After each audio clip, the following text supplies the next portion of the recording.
نحمده و نصلی علی رسوله الکریم اما بعد بسم اللہ الرحمن الرحیم۔ واجب الاحترام، رمضان المبارک کا مہینہ چل رہا ہے۔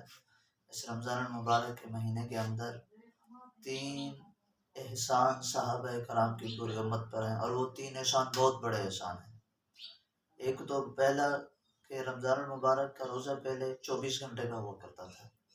نمبر 2، رمضان المبارک کے مہینے کے اندر آدمی شادی شدہ اپنے گھر والے کے ساتھ نہیں جا سکتا تھا۔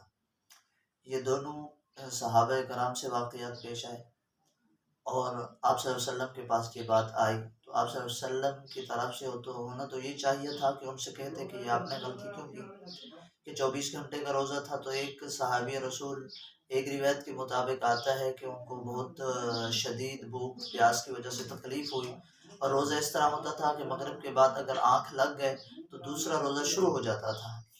تو اس صحابی کی جیسے آنکھ لگی تو روزہ 48 گھنٹے کا، وہ پہلے تکلیف میں تھا تو اس وجہ سے اس نے روزہ اختیار کر لیا۔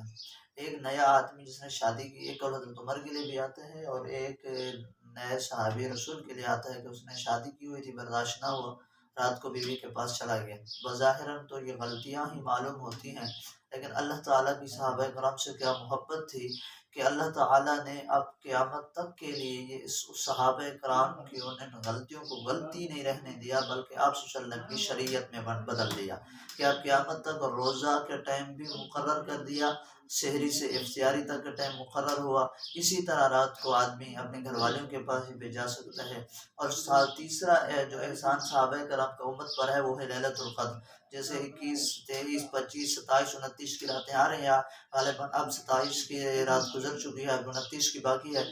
تو یہ بھی ہمیں جو راتیں ملی ہیں، صحابہ کرام کی خواہش، صحابہ کرام کی سوچ، فکر، نظریے، اور صحابہ کرام کے تمدن اور ان کی لگن پر، کیونکہ وہ آخرت کے زیادہ طلبگار تھے، دنیا کو ان کی طلب نہ تھی۔ انہوں نے کہا یا رسول اللہ، پہلے امتی کو تو اتنا عمریں ہوتی تھی، وہ تو ہم سے اعمال میں آگے نکل جائیں گی۔ تو ان کی یہ تڑپ تھی، اس تڑپ پر جب آپ صلی اللہ علیہ وسلم سے سوال کیا تو اللہ تبارک و تعالیٰ نے وہ رات لیلۃ القدر عطا کر دی کہ اب جو اس رات کو عبادت کرے گا وہ 1000 مہینوں سے بھی زیادہ افضل عبادت کا اس کو ثواب ملے گا۔ تو یہ ہم پر احسان صحابہ کرام کی وجہ سے ہوئے ہیں۔